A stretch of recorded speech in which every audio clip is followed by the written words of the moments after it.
Facebook, YouTube, and Twitter. Okay. Good evening, everyone. It is June 3rd. It is 6:30 p.m. and this is our Police Accountability Board meeting for the week. We have a packed schedule tonight, so we have some guests with us, which the executive director will go ahead and introduce. But before that, I'd like to go ahead and review our minutes and then get a motion to approve minutes once they've been read, please.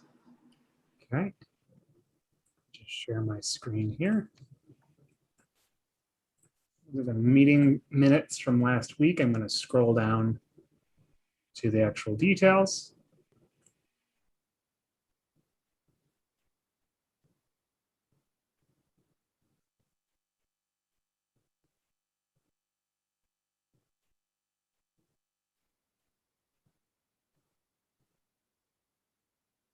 I move to approve the minutes as they are. Do we have enough for a quorum? One, two, three. Hold on. You have 5. Yep. We're good. Thank you. There's motion been seconded, so all in favor of approving the minutes from last week? Okay. Motion is approved, and I will go ahead and document who is not here as well. Okay. Next on. I'll just say to members of the public, we should have a couple board members coming. They'll be just a little bit late. So we're getting started to make sure that we've got a lot of things to do tonight. So, you know, over the last week, there's been a lot going on.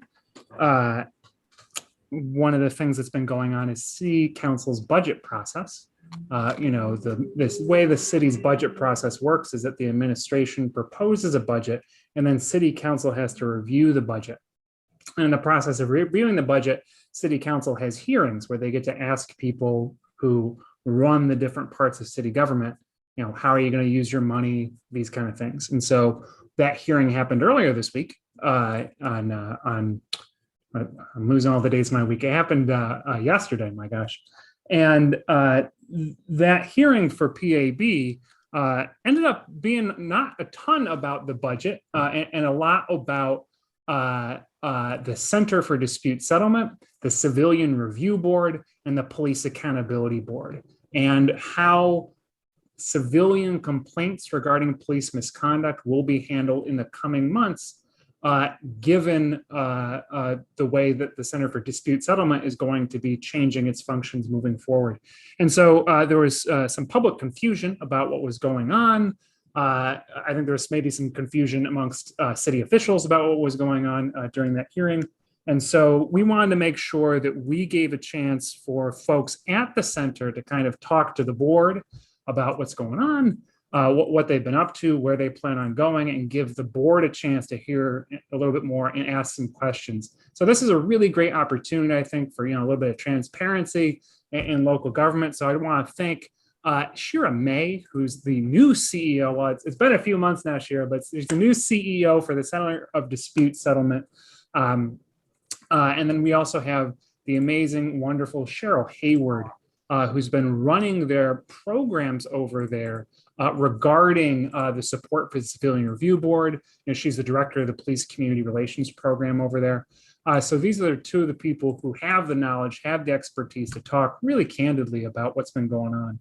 And so, you know, I guess I'm just going to open up the conversation by starting just again with a brief review for members of the public about the differences between the Civilian Review Board, which is, you know, a group of volunteers who's tasked with doing a number of things, but maybe most primarily reviewing police investigations into civilian complaints of misconduct, and then the Police Accountability Board, which again, we have lots of missions here. One of them, though, is to conduct independent investigations into police wrongdoing and then have our volunteer board members look at the facts that we come up with and determine whether or not officers should be charged with and then found guilty of wrongdoing. It's a very different process between the Civilian Review Board and the Police Accountability Board.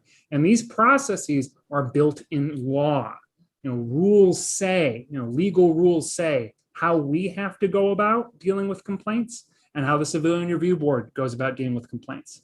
I just want to preface this discussion with that fact because it can be very confusing trying to figure out the difference between CRB and PAB and how we can interact and not interact based on the law. And so we're obviously going to be talking about that, but I wanted to just establish that as kind of a foundation for our conversation moving forward.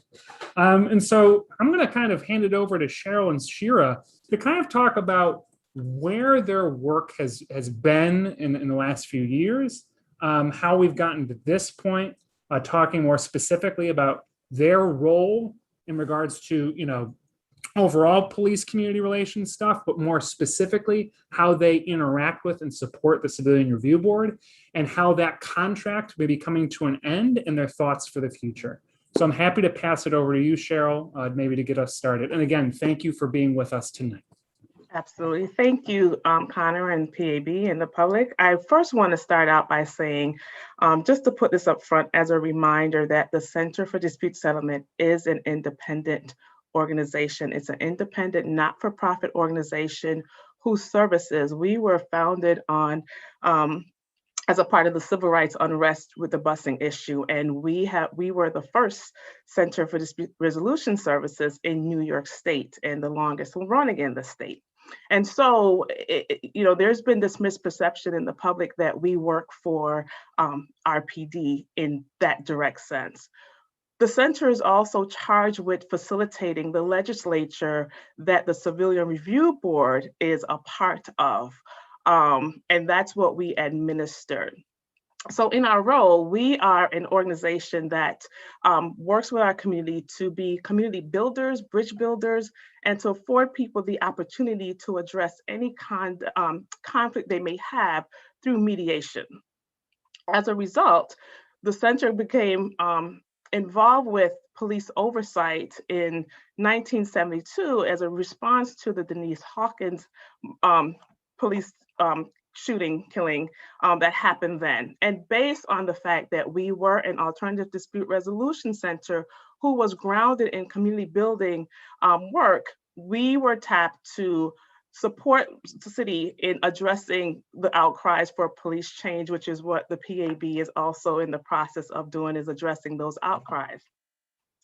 So the way that we administer this legislation, we do it in a four-pronged manner.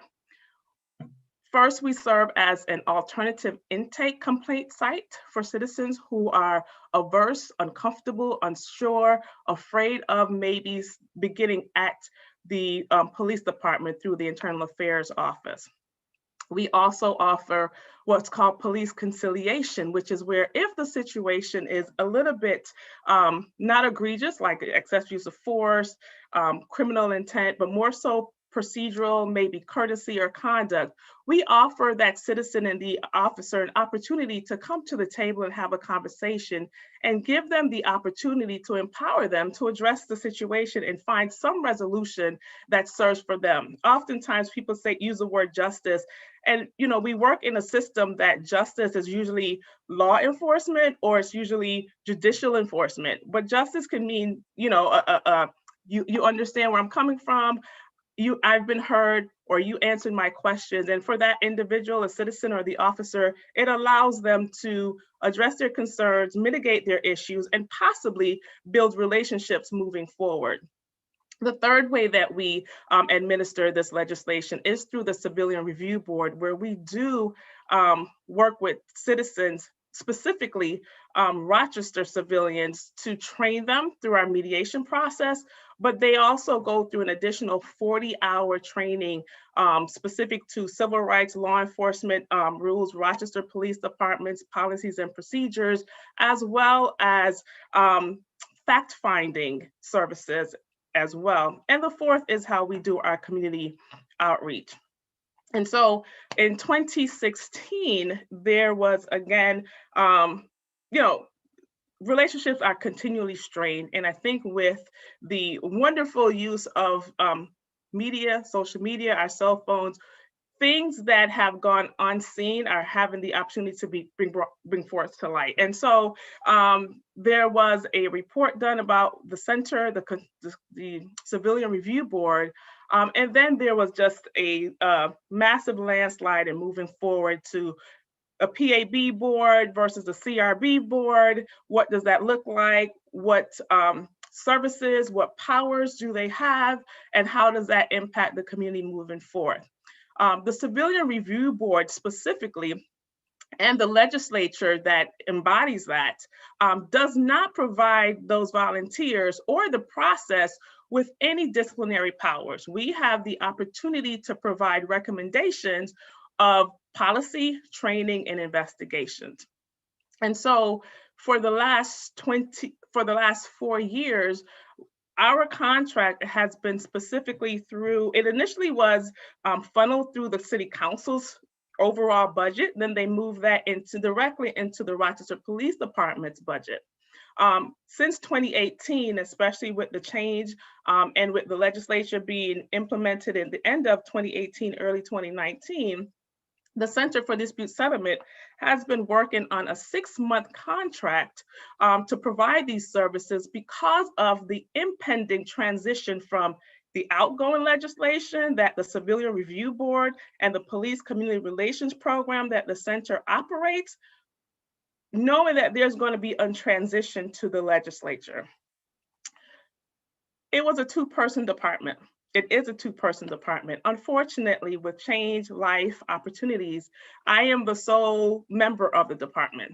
However, next week, I will no longer be in that role because I've resigned my position with the center.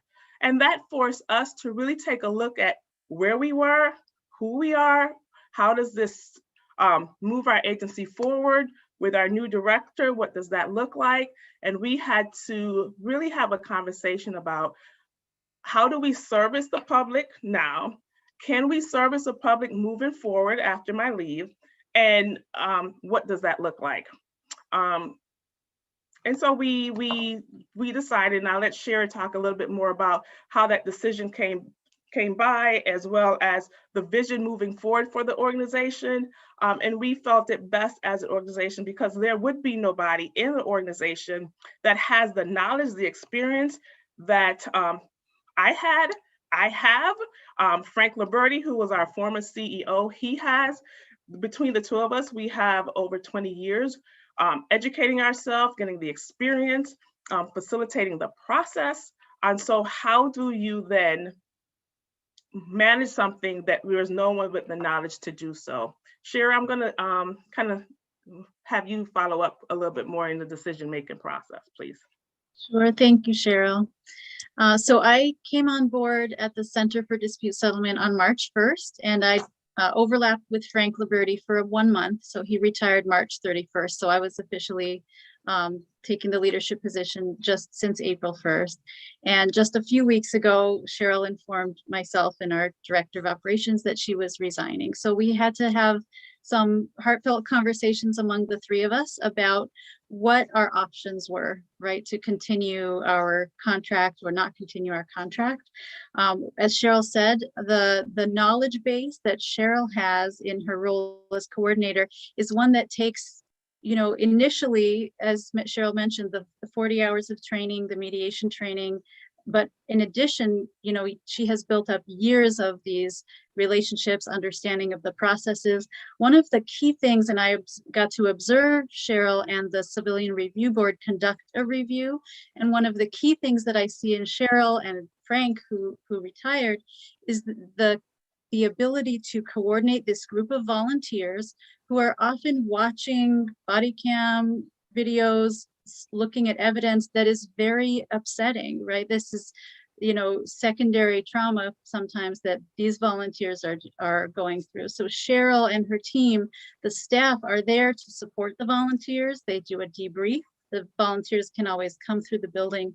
So that whole skill set that Cheryl brings, we will no longer have. So we discussed the option of what would it mean to hire to, you know, fulfill Cheryl's position, knowing that it's only a 6-month at a time contract. We anticipate sort of guessing that the PAB, since now the PAB's, you know, in the budget, we anticipate that within the next, you know, 6 months or a year, the PAB would be taking over these functions that we do. And so we would be notified by the city, and we would only have 1 month notification that our contract would be up. So if we were to hire someone, we would need to tell that person, you have a 6-month contract, you're going to have to spend the whole 6 months getting trained. That didn't seem to make sense for our end. So our capacity to, continue this contract beyond Cheryl just didn't make sense for us. What we did do is Cheryl and I drafted a letter to the mayor's office, city council, and Chief Harriet that explained the situation, that Cheryl was resigning her position, that we would no longer have the capacity to re-up our contract, and that we would like to invite a meeting to discuss how we can support the transition. And that's really what I feel is, we're grateful to be here, and what our offer to you and to the city and to, everyone involved is that we would like to continue supporting this transition without a contract. We're just now here as community partners, as the rest of the Rochester community wants to see a successful transition.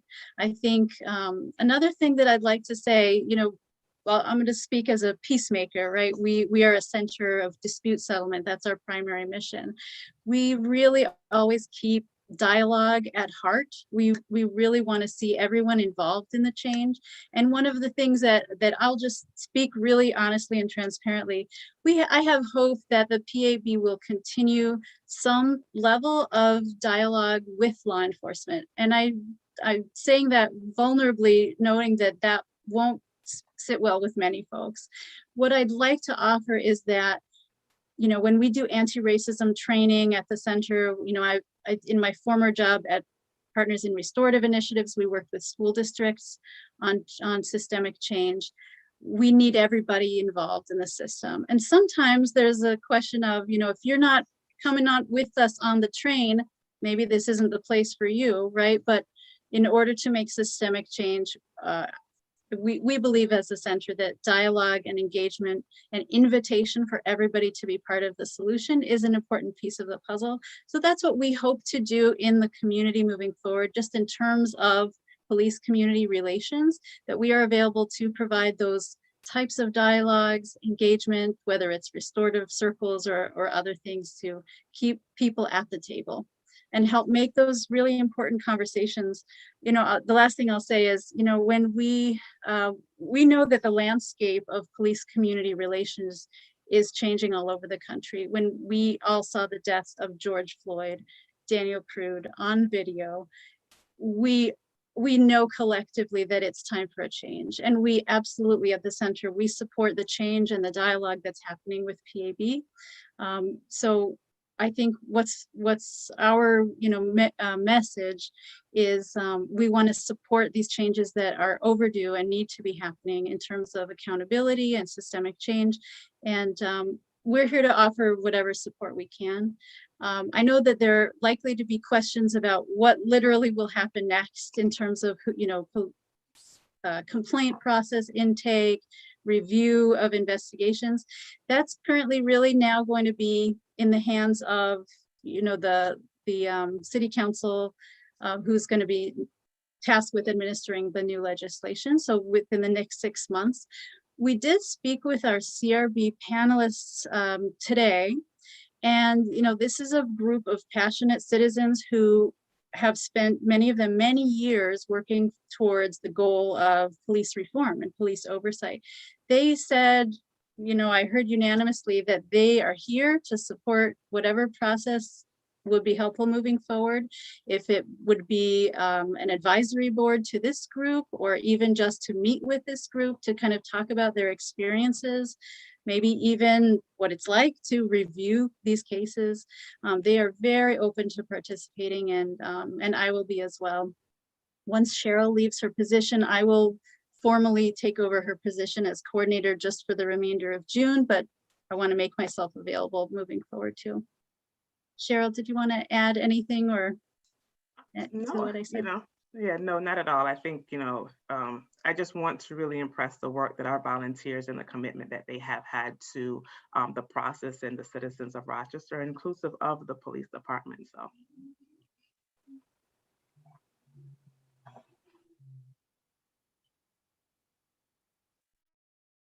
Okay, well, thank you so much, Cheryl and Shira, for your letting us know what's going on. I think, I wonder if the board, do you have any questions for these folks?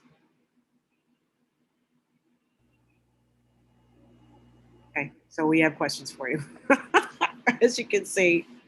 All right. Dr. Harrison, I think you're first.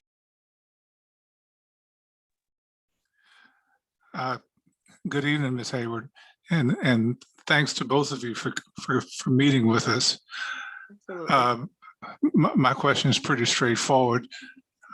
Does your new position allow you to serve as a consultant for other jobs?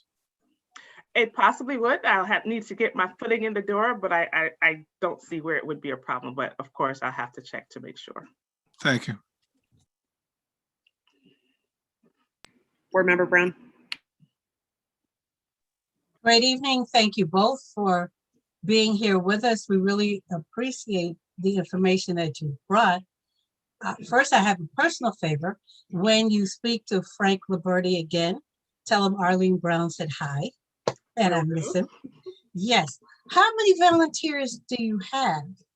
And how did they work with your group? And also, Cheryl, you were hired as director. Were you also a part of the organization prior to coming on as director? So I'll start and I'll be happy to deliver your message, Ms. Brown.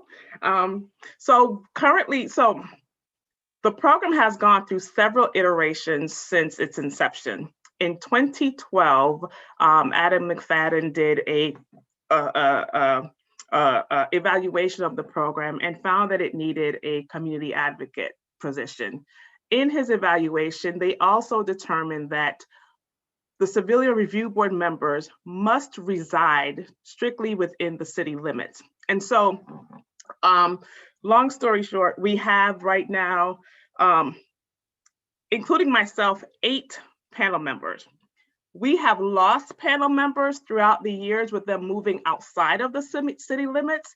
And we also provide some oversight services for Monroe County Sheriff's Office. And so those volunteers have moved into facilitating that process. But right now we have 8. Normally I would have done a community call for additional volunteers if we knew this program was moving forward. In the past, we've reached out to our existing mediators because they have the foundation to begin as fact finders and neutrals. And then in addition to that, we would have reached out to community members. Normally a part of my community outreach is to present to neighborhood groups, community groups, youth organizations, deliver brochures to barbershops, corner stores, everywhere in the community that we want them to know about the process and to be able to access process. And so, like I said, right now, we need new volunteers, but again, the issue was how long will this program remain? And it's a big commitment, right? In addition to the mediator training that they would need to go to, as Shira mentioned, all of our civilian board members take a 40-hour training. There's 32 hours of in-class training, right? And then they're required to do an 8-hour ride-along session with RPD to really get to see what's happening in the street, how they interact with the public. What does Rochester look like, right, from the other side? So it's a big commitment. I can say, fortunately, most of our volunteers have served with us in this role, some for over 20 years.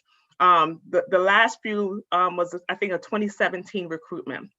And then they go through regular in-services and trainings. Whenever there's a new policy, a new program with RPD, we have them come in and train our volunteers. We have experts from mental health organization comes in and train them as well as what it looks like for someone that may be making a complaint that was in or having a particular crisis, to understand how their language may be, as opposed to just kind of dismissing it because it doesn't sound like what we think it should. So we do a lot of support work. We do a lot of training consistently.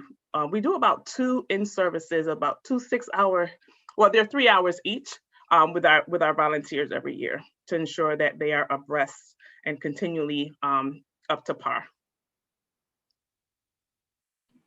And Ms. Brown, thank you for your question. My previous role was as executive director at Partners in Restorative Initiatives, which is a small nonprofit that also does conflict resolution as well as community building work.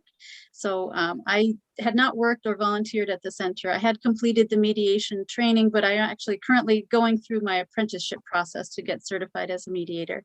But I'm trained in restorative processes, including community building circles, restorative justice conferences, re-entry circles, and most of the work that I did at Peary was in school restorative practices implementation. So creating improved school culture and climate, reducing harsh disciplinary practices, and as well as staff conflict resolution.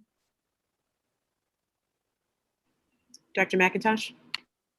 Hello, Cheryl and Shara. Thank you for being here as well. I have a couple of questions just to clarify. I know, Cheryl, when you talked about the different pillars, when we got down to the CRB, you're talking about the training that goes along for the volunteers.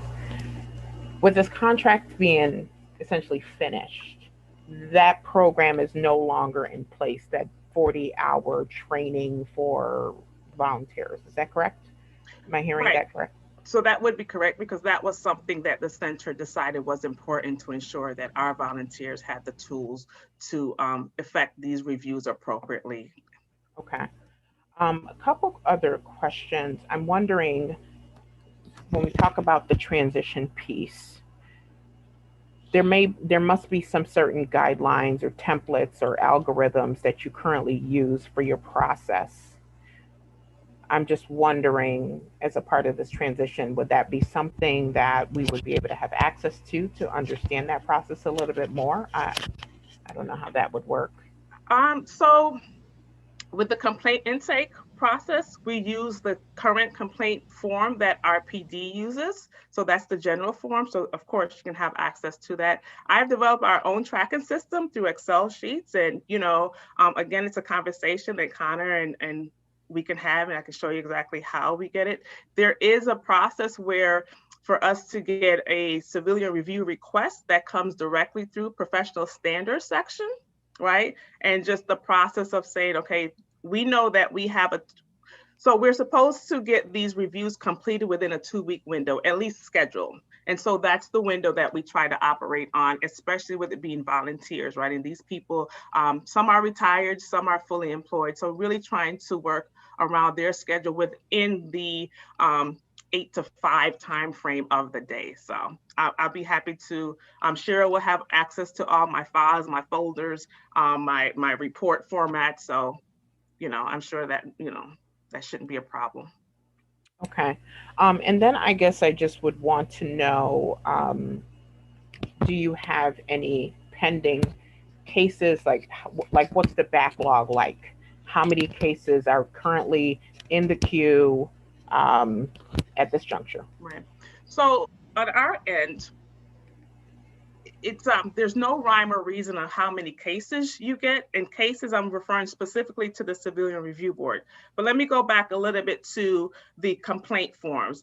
I get calls pretty much daily from community members, not only in the city of Rochester, but it could be from Wayne County. It could be anything within the Monroe County area that says, I'm having this issue. And one of my roles is to at least provide some support, some resources, some information to say, here's where you go for that. I can support you here. But my role is specifically in filing a complaint with Rochester police officers. So right now in the 6-month mark of the year, I've managed over 40 of those calls already.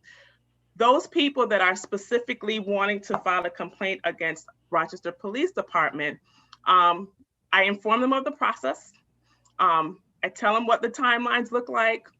They have the choice to decide if they want to move forward with a formal complaint. So a formal complaint will include me assisting them. A lot of times well, 100% of the times, I'm the one that drafts the complaint, because you're going to get people that's going to tell you every bit of the story from the time they got up and ate breakfast to the time that they go to bed. And my role is to funnel that story and the experience to specifically to what happened when you interacted with RPD.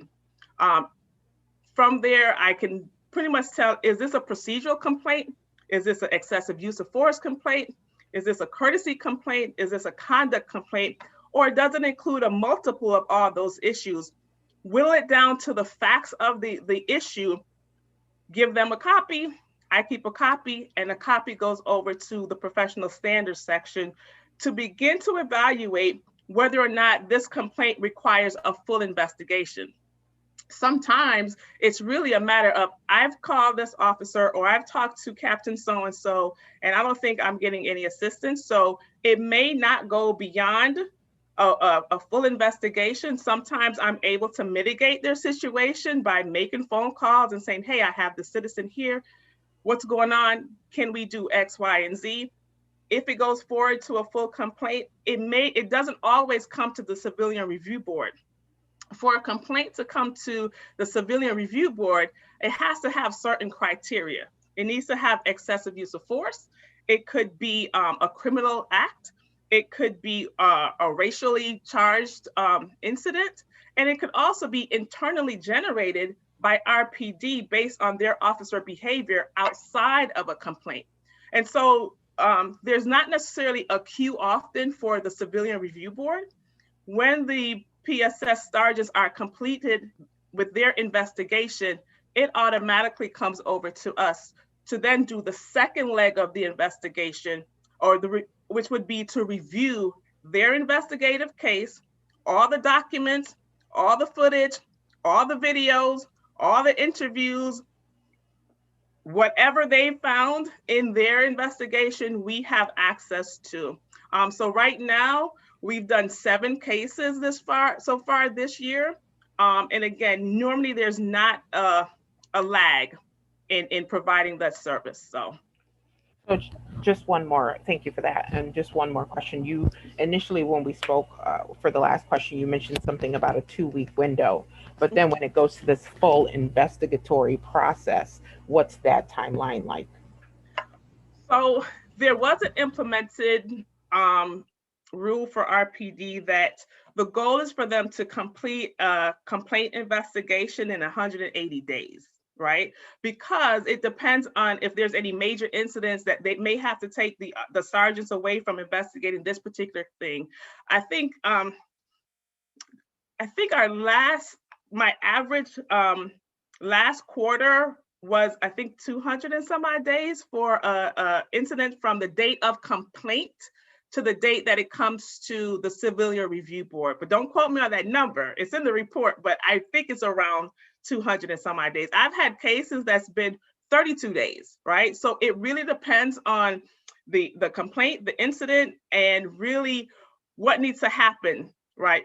Potentially, sometimes it's a time window. Officers have 18 months for disciplinary action. And so sometimes the cases may come up really quick, and we may need to, PSS may need to get this case done. And sometimes they ask for emergency reviews, and I do my best to try and get those done within like a week if possible. So it's a lot that goes into reviewing, organizing, pulling people together to try and make this happen.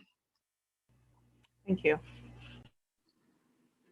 So I just have a question, because I've been, sitting listening to the really detailed, intricate process that you're describing to us as the board here. And, I'm wondering about the initial deadline that we were thinking of was December 2021 to start hearing cases, which was the wish of City Council. And then now that's moved because of the change that we're talking about now. But I think what I would like to hear, like to get advice, from both of you is, how long do you think we would need in order to start, like with your experience and your expertise on this, how long do you really think, honestly, this is going to take in order to recreate the processes that you're speaking about? Do you think that we should be able, at least I want to know, do you think that we'd be able to do this before December 2021, honestly? Would the panel be the review members? So I just want to interject here. I have a preliminary question on that one, Chair Wilson. I do just want to say the December deadline, that is a perfect ideal world in which everything works perfectly, where RPD cooperates completely. Yes. And I just really want to emphasize that for the public, because I know that December date's getting out there. Yeah. I want to make it very clear, and that's so even with that new wrinkle, thank you. but to Cheryl's question about who's I think we have to have a preliminary question here answer, which is, Cheryl, when this contract dissolves, the Civilian Review Board still exists, right? Well, the legislature and the contract was inclusive of managing the Civilian Review Board. So technically, it still exists, but the center wouldn't be charged with it. So from my understanding, the Civilian Review Board, once this process transitioned to the PAB completely, that process goes into your hand, however you guys managed it, named it, whatever. Yeah, so I guess, in the PAB's chart, the Civilian Review Board is dissolved 60 days after we finalize all of our investigative procedures, et cetera. And just for members of the public, the investigative manual for civilian review boards that do investigations, like 300 pages of single space stuff. So it's not messing around kind of stuff. So, but that's the law, is that that board dissolves at that process. But if your contract is ending, in 27 days, that 60-day window, we're way away from that. So does the Civilian Review Board dissolve?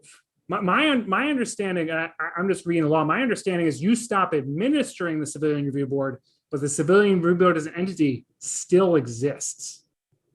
That would be my understanding, because at this point, the legislature the legislatures are running concurrently, right? But again, the question is, who then administers the Civilian Review Board process? Okay. I just wanted to clarify that. So the CRB would initially not have somebody to help with their processes, is what we're talking about. Okay. Right. So that would be the gap that this board would need to figure out. How do you fill that gap? What does that look like? And really, to go back to your question, Shani, what's the preparation for it? There's a lot of factors that are involved in preparing to administer the Civilian Review Board. So will you be ready? I don't know, right? It really depends on what your process is, how long you develop the process, what your training looks like. Are there going to be opportunities for people to apprentice, or at least, figure it out or become acclimated, especially in the piece where it's about really supporting citizens and in filing those complaints, the language. How do you filter storytelling into factual information? So there's a lot. So I would love to tell you yes or no, but there's so many factors that will influence that. So I want to just follow up, because I really want clarity on this. When I say the Civilian Review Board continues to exist, that is an entity, but like the 8 real people who are the volunteers, are they still the CRB? They technically will not be the CRB, because the CRB is a process. The volunteers are people that chose to support the process, right? And as Shara mentioned, they are quite committed to supporting that. And that will be a discussion that Connor, you and Shara may have to have. What does that look like moving forward? Because they do have the experience in those reviews. Okay. Well, that's very important, because I think what that means is that at the end of June, the Civilian Review Board is an empty shell that does not have anything inside of it. Absolutely. And I want to make clear, when we talk about administering the board, then it's not supporting a bunch of volunteers that already exist. It is populating the Civilian Review Board, having those people trained, doing the complaint intake. So having staff on the seat, on the whatever it would be, that is what is would need, that is the service gap, is that. Madam Chairman. Yeah. We're into the weeds here, and that's not a good thing for a general meeting like this. We need to decide how we're gonna investigate this problem rather than trying to solve it tonight here at the meeting. Oh, I disagree. I think that really since this is, remember, so this just came up yesterday, and I think 2 days ago at 10:30 p.m. I think that a lot of people have questions. I know I do. And there's not a lot of information. So I do think that we should use this and I agree with you, Dr. Harrison, we can use a lot of this information to try to solve this problem, but we won't actually have that tonight either. Since we do have Shira and Cheryl here, I really would like to get some information out of them about their processes and kind of do some fact finding. Did you have a question though? No. But I just wanted to, if I may, offer a couple thoughts, and I'm really just offering these as ideas. When we talked about what would it be like to hire for Cheryl's position, you could divide that role into a few different parts. And so I'm wondering if one idea for this board would be to consider a hire, since the funds that we will not be getting in July is theoretically available for a person to begin part of the process. And one potential piece to begin with could be the intake process. That seems to be the most forward facing. It doesn't require the 40 hours of training to do that. As Cheryl said, that the key is someone who can distill someone's large story into a complaint process. So, I know as Cheryl said, we'd be more than happy to turn over all of our materials to you, the training materials, the forms. The CRB members could kind of walk you through. I know they would volunteer to walk you through their processes so that you might be able to start some of those processes before the 6 months. But in order to do the full reviews, I do anticipate that would take some time. And I want to say that, again, the process for a civilian review board is very different from the process for PAB. And so I think something about and I also want to make something very clear here. I don't have, this board does not have any power to determine how the CRB is administered. We have no power to do that. So when we talk about, problem solving, solutions, all that, we don't have no legal power to administer the CRB. We have none. The only legal power we have about relating to CRB is to functionally start the dissolution of it. I'll make that very, very clear. There's a piece of legislation that deals with the CRB. There's a piece of legislation that deals with the PAB. They're very different things. I just really want to emphasize that for the public, because the idea that PAB is responsible for taking over CRB or something is that's just according to current law, it's just not that way. Thank you. Yeah. Could you clarify, Connor, when you talk about the timeline for dissolving the CRB, does it make it clear that it couldn't happen sooner? In other words, must it happen after your processes start? No, it's silent on that. It just says the CRB will be abolished at this 60 point. Again, the CRB is something that is administered by, and so it technically still exists, I suppose. But it wasn't, it wasn't clear to me that the volunteers would be going away too. So again, I think part of the reason we're here, Bob, is that there are a lot of questions in City Council on Wednesday saying the CRB is dissolving. When are you going to start accepting complaints? Because if they're gone, you need to start picking up the slack there. And I think that this conversation is helpful in identifying the differences between what we do and they do, and what it would actually take to, quote unquote, pick up that slack. I think that's very important information for us and hopefully members of City Council and the community at large.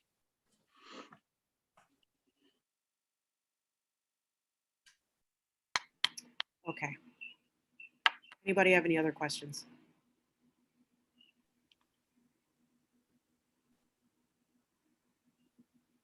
The only thing I want to say is that, let's say that this CRB contract ending hadn't happened. I think that we would love to talk to the CRB folks, the volunteers, and we would love to have, your expertise, Cheryl, in helping think about things like complaint intake. So even though I know you'll be leaving your formal position at the beginning, I'm glad that Bob asked about consulting and those kind of things, because we don't want to lose knowledge in this transition. Board Member Brown? Yes, Cheryl, you mentioned that from the time the complaint comes in, you try and write everything up within 2 weeks once you've filtered the story down, then you pass it along. You also said that the police have 18 months. What was that? I missed part of what you were emphasizing. Right. So when a citizen comes in with a complaint, I try to draft that up immediately, right? They usually don't leave my office without that.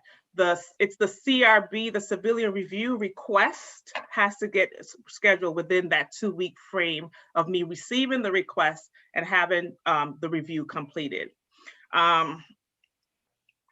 Currently, in terms of discipline, state law, RPD's process says that officers that are charged with misconduct cannot be disciplined after 18 months of the conduct or the misconduct happening. And so we make sure that we inform our citizens of that. We do get citizens that come in where the issue has happened a year or two, prior to that, and they've missed that window for disciplinary action, but they're still able to file that complaint. Now, the difference is that that officer or officers won't have any disciplinary action taken in regards to the incident, whether it's found that it happened or it happened. If it didn't happen, of course, there's no discipline. But even if it's found that the behavior, the misconduct happened after 18 months, there is no disciplinary option.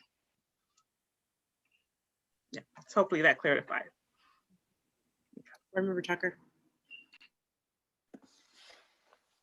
Hi, how are you, Cheryl?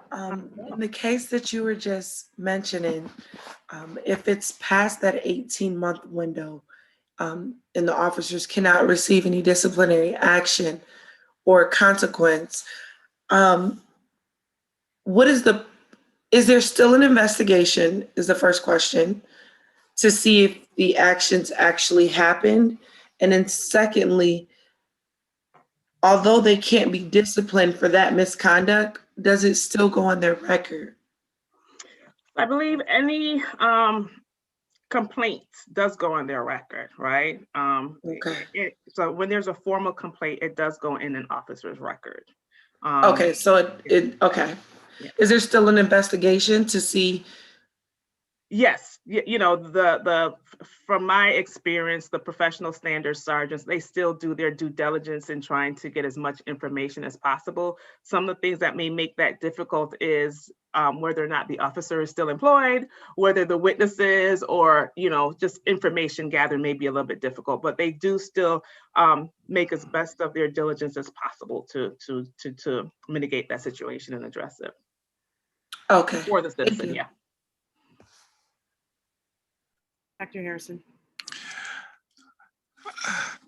What if 2 or 3 of us, there may be a reason that this won't work, so don't beat me up too badly, but what if 2 or 3 of us get together with Ms. Hayward and make up a dummy case and follow her through the process, the paper process, so that we have a template, if you would, of how she handles these things, and that would be pretty much inclusive then of the steps, so that we had something to work with.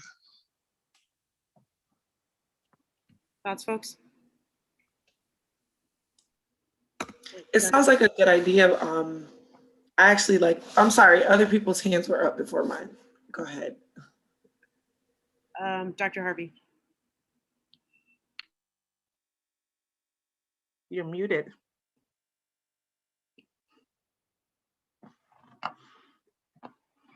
Sorry. So I would respond to Dr. Harrison's question or his observation. I think that would be a good idea for that. And then secondly, I would just kind of piggyback on the 18 months expiration type period. I'm just wondering, what's the likelihood of a case going 18 months and then there is no disciplinary action, and how likely and has that happened in the past? So it happened in the past in terms of what I get from PSS or from what the citizen brings in? From the standpoint of nothing can be done anymore. Well, that is a locust club and RPD contract, a city council issue. So I don't necessarily have any control over that or any powers to address that. So that might be something that you guys look into, but I do believe it might be a state mandate as well. So I don't think it's, don't quote me, but I don't think it's solely specific to Rochester's police department. I think it might just be a just a universal thing for New York State. Okay. All right. I think Dr. McIntosh, you were next. Yeah, I just had a quick clarification question about the 18 months. So what you're saying is within that 18 months, if a complaint is filed and there's no kind of punishment or it being addressed within that time frame, there's no disciplinary action applied? Or are you saying that like one day before the 18 months is up, they still have to go through the investigation, but there's not going to be any disciplinary applied? Can you clarify that for me? Because I think I'm kind of stuck there and trying to. So it is 18 months, not 18 months and a day. It is 18 months. Now, regardless of so if a citizen, say Dr. McIntosh, you came in and you say, you know what, I was arrested by RPD officer, and in the arrest, he or she used excessive use of force. My arm was twisted, or my cheek was cracked, but I waited because I didn't know what to do. And you come into my office, and it is now 2 days before the 18-month period, and I'm not good at math, so I can't tell you the exact days.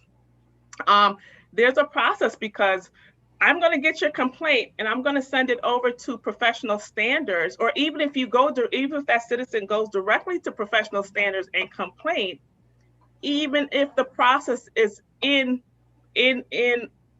currently being investigated, you've now passed that window of disciplinary action based on policy. I've had cases where RPD, they've said, hey, we need you to get this review done because we are coming up on our 18-month, right? And they know that they may need to do some discipline, right? Or, depending on what they found, that there may be some need for discipline for an officer. So they definitely try to get everything done within that 18-month period, because 18 months and a day, they've lost that window and that opportunity to provide any disciplinary action towards an officer. Okay, thank you for that, because I guess some of the concerns for this board has been that PSS or PCC timeframe on when they get you back the information, when they actually send you back their investigation. There's been some thoughts that there's been a hold up or some delays on that end. So that would be my concern, if that process is so delayed and kind of dragged out, Right. That 18-month process. Right. So in my experience, I've not seen that. I've not experienced that. I've actually experienced the opposite, where they are trying to say, we need you to get this done because we have to present this before the chief because our window of disciplinary potential is upon us. Thank you. Thank you. Rabbi Settle or Board Member Tucker, which one was first? It will settle. Okay, fine.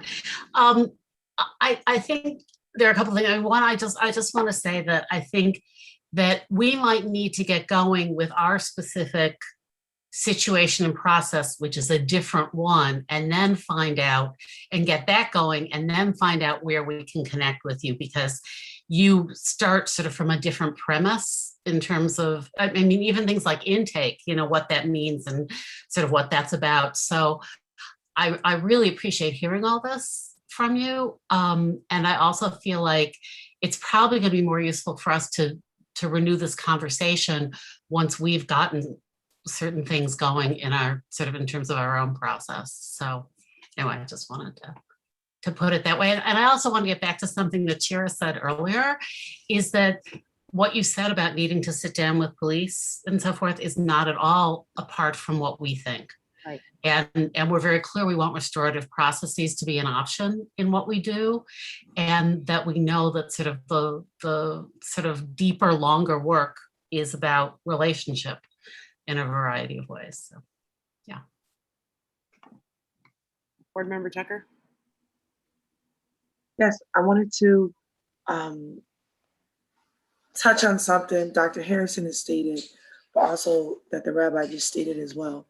I know earlier you had mentioned you were going into a new position and you didn't know if in your new position, if you'll be allowed, or you'll look into if you'll be allowed to give some sort of mentoring or, you know, create relationships to where you can speak with us.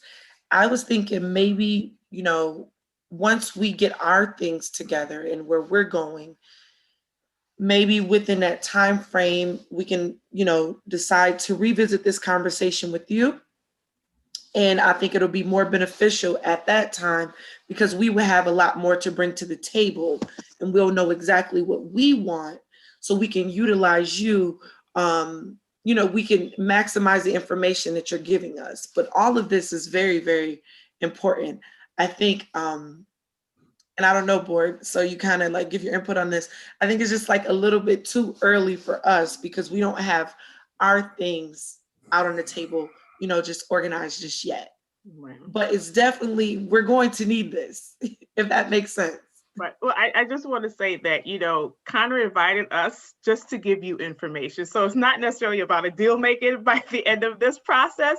We just wanted you guys to know who we are, right? Because I think the conversation with the center has really just fallen off for whatever reason. But really just to give you guys clarity in how we came to this decision, why this decision was needed for the organization, and then reassure that we are definitely looking forward to having a collaborative relationship, especially with Shira at the helm. I hope to transition into a volunteer role with the center, you know, once things settle out for me. And so, you know, wherever you guys are at, as Shira offered and extended, we are here. The existing Civilian Review Board volunteers are here to provide some support, to provide some information, some insight, and the organization does great training.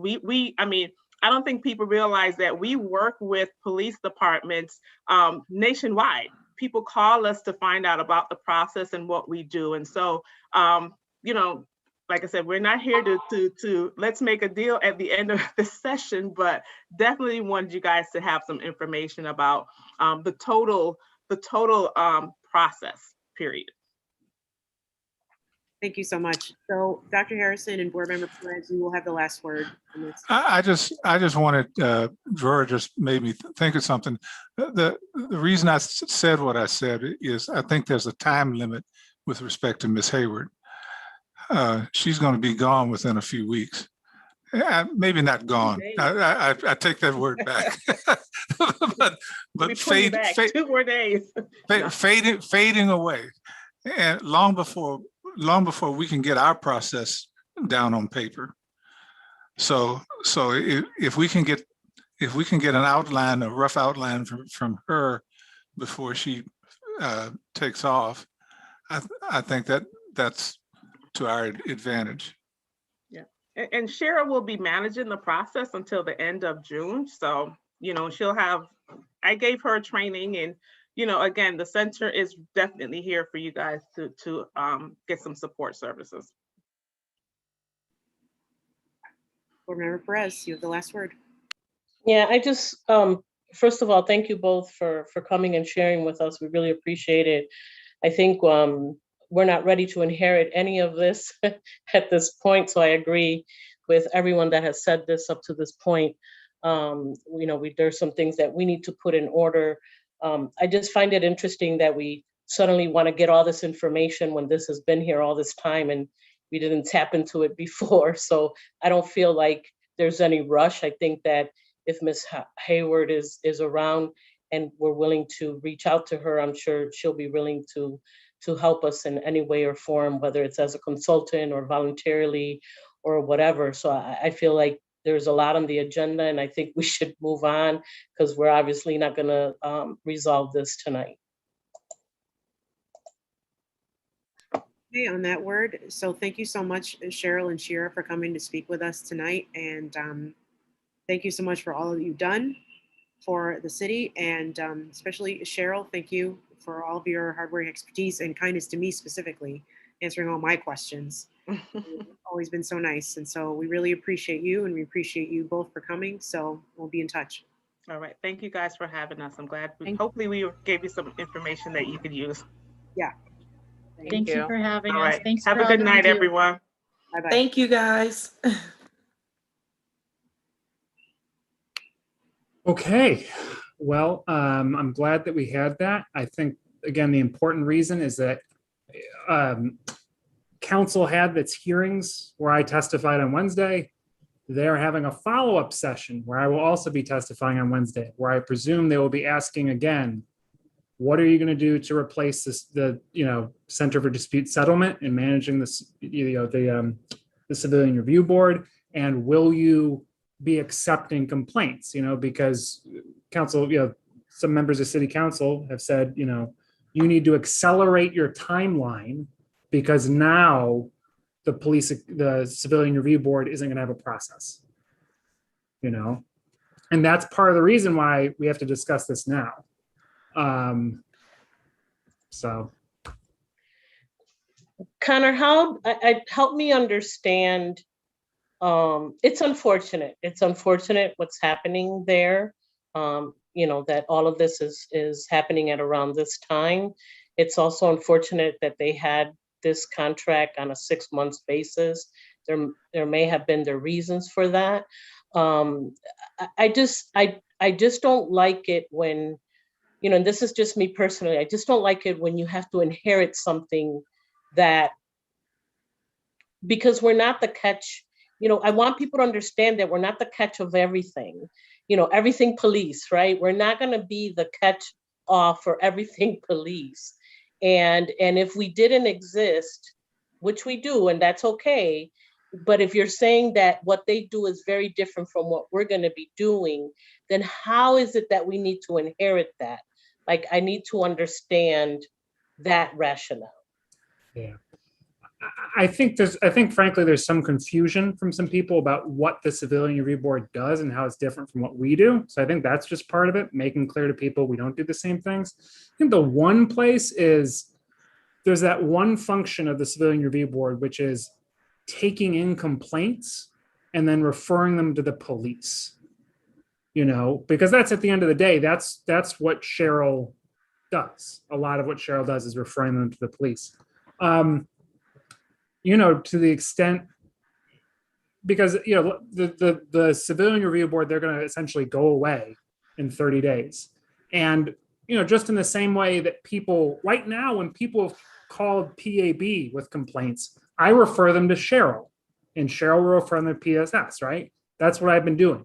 And so now I think it's maybe the gap filling is just we refer to PSS and say, we will have a process in the coming months for our work, but until then we can refer you to the police department, just like the Center for Dispute Settlement did. That might be the simplest solution.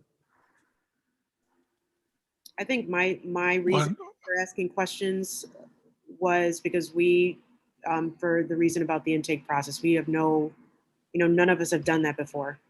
And at least we have, even if we don't use their jumping off point, it's still to, Dr. Harrison is asking about a test case. So I know it gets sticky, but I'm still curious. I mean, and I've been asking these questions since last year. When I met with Cheryl individually, asking her questions about how many cases have you reviewed, how often have you been seeing folks. Those are questions that have been asked continuously for a while.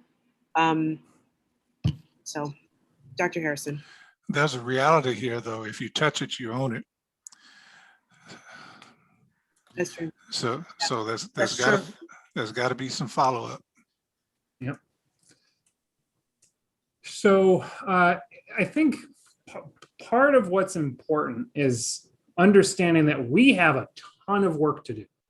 I think before this contract was canceled, a lot of what tonight's board meeting was going to be about was talking about our plans for the future, the phases to come. I think we're going to have to kick that discussion to another night, probably maybe next week, and give you a broad outline, because I think it's very important for the public to understand right now why the PAB might not have the capacity, even if we wanted to kind of replace the CRB. One of the things with this, if the mayor's proposed $5 million comes to PAB, that's going to give us the resources to do our work. But doing the work and having the resources, there's a gap. And the gap is the infrastructure, having the people, policies, practices, procedures in place. We want to move as quickly as possible to build out and sequence it right so that we can start accepting complaints, not referring them to the police, but accepting them for our own investigation as soon as possible. We have an outline of a plan. I've submitted it to City Council. I've submitted it to the board.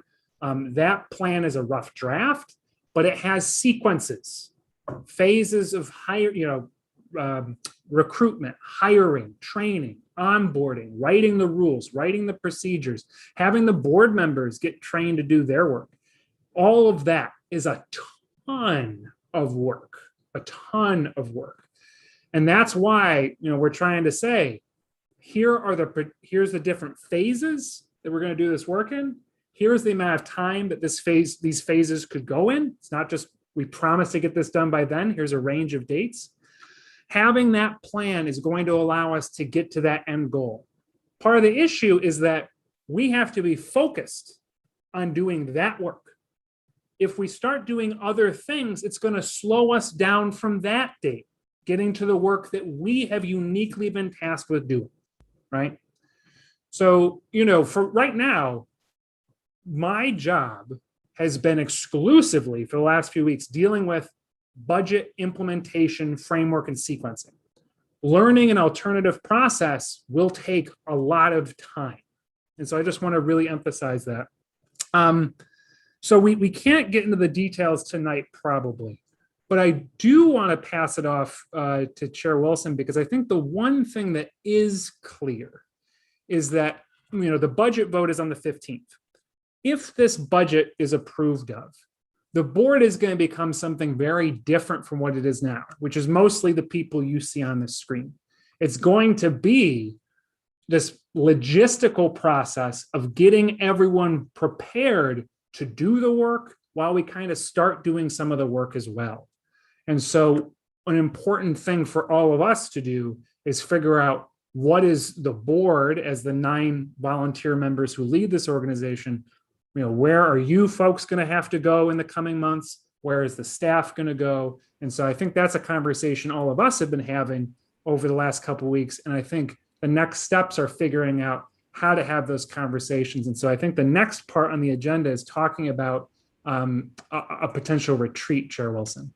Yeah, so we had been discussing the 24th as the retreat day. So I think there's a lot of things to discuss. So I'm just mentioning that formally in this meeting. And it would just be the same time. It's a Thursday, so it would just be the same time as our regularly scheduled meeting. We could just make that the retreat day. If there are any objections or concerns, though.